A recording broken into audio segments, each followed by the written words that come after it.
All right, hi everyone, and welcome to Webinar Wednesday.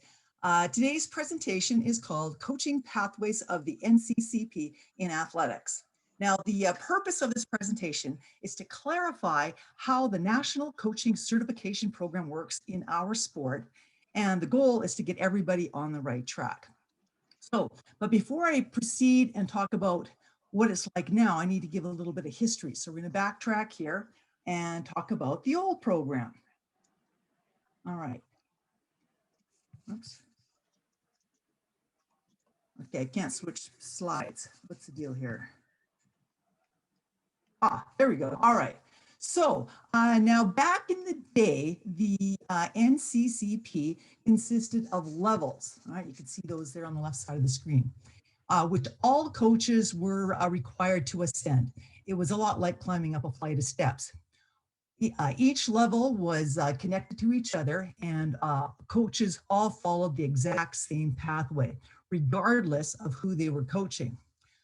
For example, a coach working with a junior development group whose focus was on teaching basic skills of all track and field events, that coach would go boom, boom, boom, up these 3 steps, 1, 2, 3. That was their coaching pathway. Another coach working with, say, high school athletes who were focused on a particular, a specific event group, that coach would follow the exact same pathway. Boom, boom, boom, up those 3 steps, and away they went. But even for a coach working with a national team athlete whose focus was on preparation for the Olympics, let's say in high jump, that coach too would follow the exact same coaching education pathway. Boom, boom, boom, up those 3 steps. So basically, it was a one-size-fits-all program, and, well, it was ineffective. So the Coaching Association of Canada decided to come up with a new and improved program, one that provides more appropriate training and certification for the coaches. More specifically, this new program is better designed to meet the specific needs of the athletes being coached by targeting their ages and stages of development. In other words, the new program is much more athlete-centered and coach-driven. Now, there's still coaches that think that the new program is basically the old program, but with fancy new names, such as sport coach, club coach, and performance coach. However, this is incorrect. Firstly, there are no more levels. Okay, poof, the levels are gone, as are the numbers. All right, instead, the new program consists of 3 separate pathways, which you can see over there on the right. Now, each pathway has a different purpose, and each pathway is unrelated to the other 2. All right, in other words, no pathway is better than one of the others, and all pathways are equally important. The deciding factor is on the athletes that are being coached. Okay, now before I move on, I got one more thing that I need to say, and that's in reference to this new program. I keep calling it a new program, but in actuality, it's been around for over 10 years. It's just been misunderstood. So that's why we're back to the purpose of this webinar. Okay, so now you might be thinking, well, what does this new pathway look like? And here in Alberta, this is what I have envisioned the pathways to look like. Ta-da! All right. Now, some of you might be thinking, egads, what is that? It looks like a dancing bird. Or perhaps some of you are thinking, hang on here, what's happened to our levels? I don't see any numbers. On the other hand, some of you might go on, oh my goodness, this gal has lost her marbles. That makes no sense whatsoever. Hopefully, there's a few of you that are thinking, well, if that's the new pathway, where does one begin? And that leads me to my next slide. All right, so the key is to put your focus of attention on that black dot in the lower half in the middle of the page. All right, think of that as the hub. And then from there, you can see how there's one pathway that goes down towards the bottom of the screen. We could call that south. There's another pathway that goes to the right of the screen. We could call that east.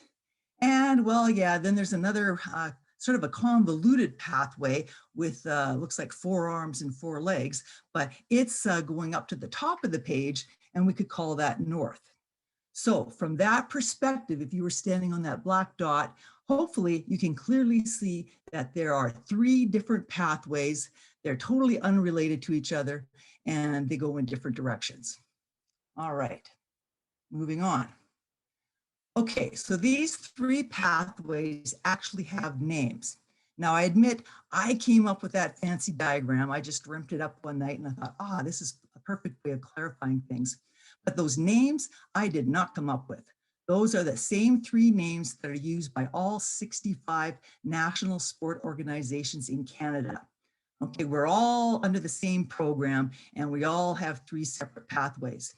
The only slight difference is that some sports call their pathways streams instead of pathways.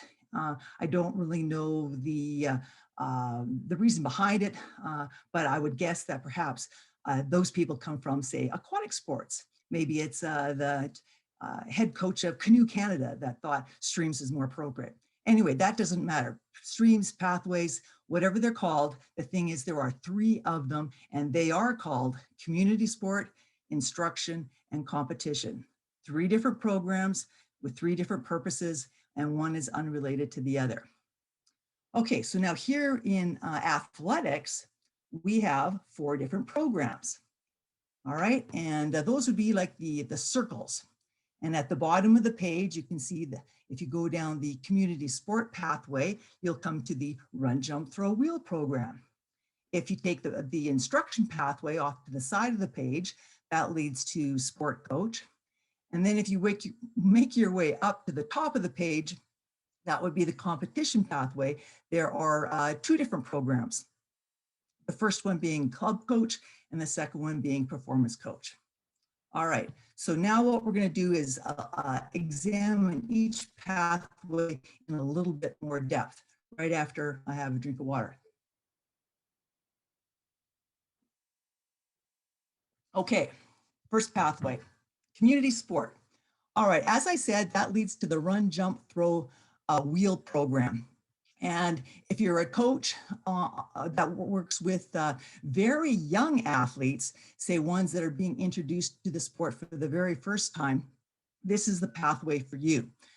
The focus is on fundamental movements with the emphasis being on FUN, all right, fun. So that's why I put it in capital letters. And it's done in a totally non-competitive environment. All right, so if you're working with young kids, and teaching them the basics, making it a lot of fun, non-competitive, then that's the program for you.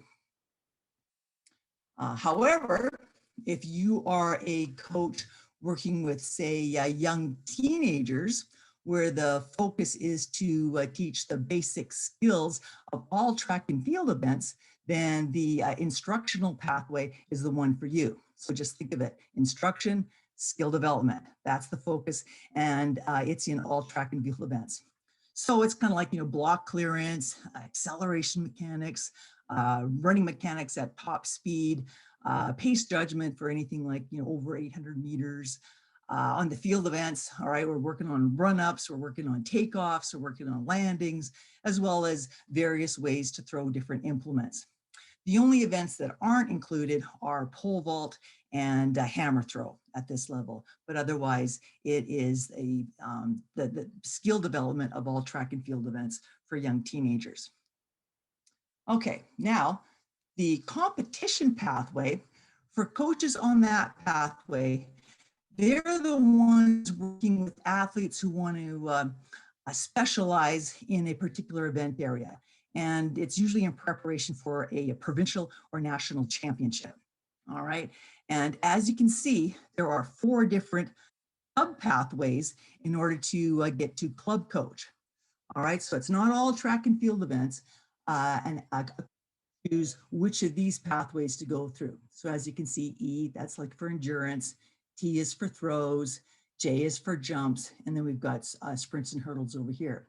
So a coach would choose which event group to focus on, and that's what club coach is all about. Then Once a coach is trained and certified as a club coach, then he or she has two options. He could return to club coach and take another pathway. So if a coach is, say, certified in sprints and hurdles, maybe he or she wants to learn more about jumps, because quite often, jumpers are good sprinters and sprinters are good jumpers, especially when it comes to the horizontal jumps. So that might, or say a coach who took the endurance pathway, they might want to come back and do it again, but take sprints and hurdles. So they get the full spectrum of running, from the short sprints all the way up to the longer events. Or another example would be a combined events coach. All right, they want to learn a lot about sprints and hurdles, come back, take it again, learn more about jumps, learn more about throws. So they would focus on, these three, perhaps even take endurance as well, but you can take club coach 4 different times. Now, you don't necessarily have to take all 8 modules again, all right, because each of those has 8 modules. When you're retaking a course, you're just taking modules 6, 7, and 8. Those are the practical sessions. They are the technical sessions. They relate to strength development. But all the previous modules, 1 through 5, would have already been taken. All right, so, and then needless to say too, then the price of taking that club coach a second time is less. It's only like $95 instead of having to pay the full price. Okay, so that's one option. The other option might be, whoops, hang on here. Went too far there, whoops. Oh, hang on. Yeah, there's where I was.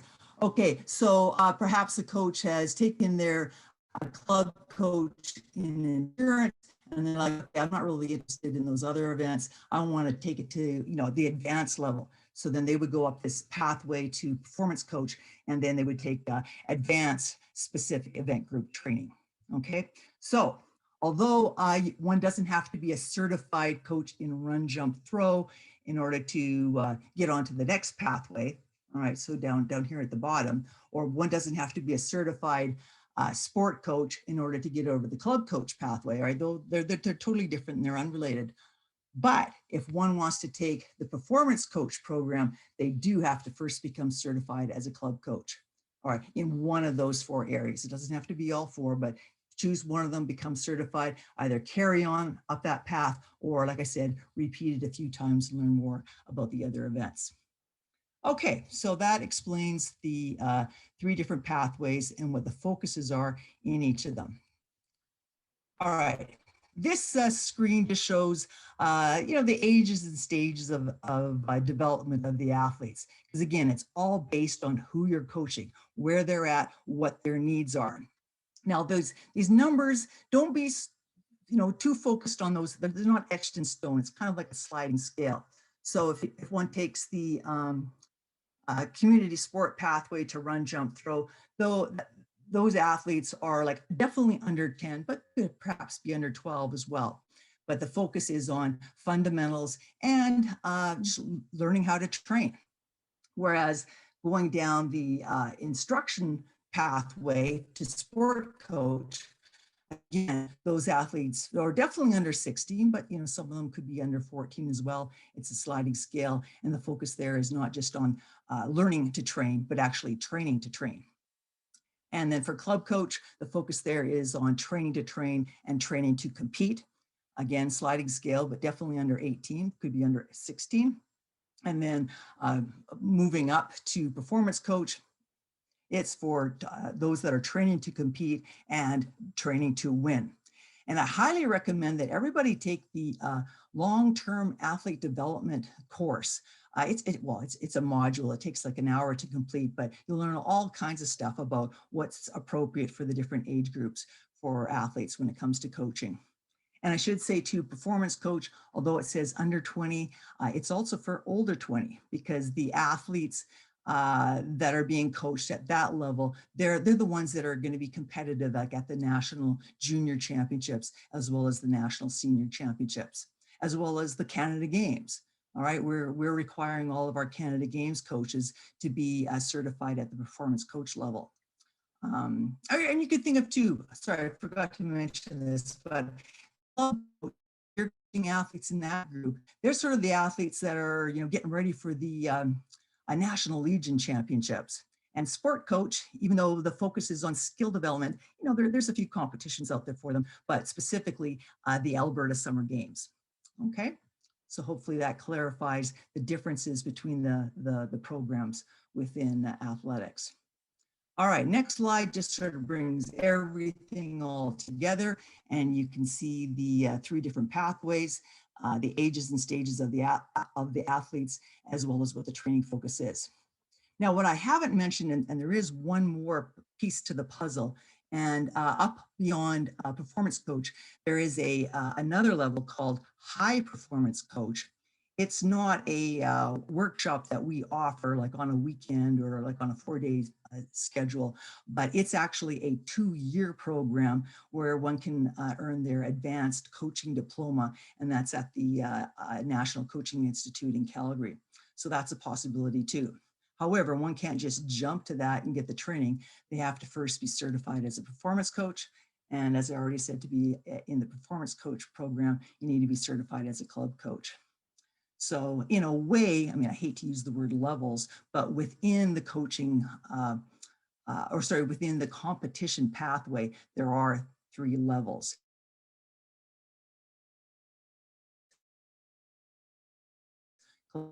Club coach. Okay, so now here's a real fun thing, and it only applies to the coaches here in Alberta. Coaches from other provinces, they just won't get it. So if we turn these coaching pathways into Alberta roadways, look what we get. Ta-da! All right, so based on this slide, you can see that Lethbridge is the hub of, of Alberta, at least when it comes to coaching education. And if one wants to become certified as a run, jump, throw, wheel instructor, well, they would take Highway 4 South down to Milk River, all right? Or if a coach wants to focus more on becoming a certified sport coach, where they teach the young teenage athletes all track and field events, well, then they would take the Crow's Nest Highway east to Medicine Hat. Now, to get to club coach, or in order to get to Calgary from Lethbridge, there are 4 different pathways. All right, one could take this one here with the E, that's like Highway 36 up through Brooks, get to Highway 1, head west, boom, you're in Calgary. Or if one wants to take Highway 23 up through Vulcan, that's where the Star Trek spaceship is. I keep on, turn left at Highway 1 and boom, you're in Calgary. The jumps, that's like Highway 2, all right? No problem there. Everyone's probably been on that, but that's like the highway that goes through Claresholm. And then the 4th one would be way over here, Highway 22, basically go down to Pincher Creek, turn north, go through Longview, and then you're in Calgary. So for those of you that haven't driven around the province a lot, I highly recommend checking that out. It's right there in the foothills and it's just beautiful. Lots of lakes, lots of trees. All right, so carrying on with our roadways, everyone knows that the roadway between Calgary and Edmonton is the QE2. All right, and yeah, so there we go. If you know your roadways of Alberta, then for sure, this should be crystal clear now as to how the coaching pathways work. All right, so in summary, the Run, Jump, Throw, Wheel program, the Sport Coach program, and the Club Coach program are each on separate pathways, all right? And each pathway has a different purpose, and it's totally based on the age and the developmental stage of the athletes that you coach. So that determines which of those pathways to choose. And that in order to get to performance coach, though, that's the only one where you have to first be certified in a different program. So you have to be a certified club coach before you can move on to being a certified performance coach. All right, so thanks for your attention during this session. I hope it clears up any confusion. And if you do have any questions, please feel free to call me or email me, and I'll be more than happy to get everybody on the right path. I think we have a couple of minutes. If there's any questions right now, put them in the chat. I think we have a couple of minutes to answer 1 or 2 questions. Sean, we know you're going to never forget now. There'll be a quiz later today, Sean. Watch yourself. Any questions from the folks? Oh, here we have one from Ronald. How do coaches obtain their personal observation criteria from their evaluator with these current COVID restrictions? Will the Great outdoor question. still be allowed? Blah, blah, blah. Okay. Yeah, no, that's actually a great question, Ron. And what we've done, in fact, we had 24 coaches complete their training in club coach and sport coach just a little while ago, and we're now getting them on the evaluation part of things. And what we're going to do is have those practices videotaped. All right, and then send the video to the coach evaluator to do the evaluation. But it's important though that the video is done correctly, right? So we want the entire practice. We want to be able to see the coach and the athlete. Ideally, it would be good to be within 20 meters of what's going on. But the key is you not only want to see what they're doing, but you want to hear the conversation. So the evaluator would want to know like what's being discussed before practice, what's being discussed during practice, and then of course the post brief after practice. Okay, all that has to be included. And but yeah, then the plan will be to send that video to the coach evaluator. The coach evaluator will do the evaluation and then then move on. But it's important to do the video correctly, otherwise you might have to do a redo. So what I've encouraged the coaches who are already starting this is to double check with their coach evaluator to make sure that what needs to be videoed is included in the recording. And you can't cut and piece it together. It's got to be one whole practice. So no editing. All right. We have time for one more question before wrap up. It is from Mr. Lamont in Calgary. Hey, Doug. He is just confirming that a new coach can start with club coach and move on, or they do not need to start with sport coach.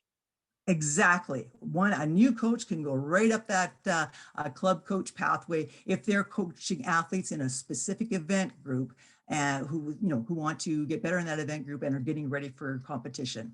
So yeah, no need to do sport coach, no need to do run, jump, throw. Bang on correct there, Doug.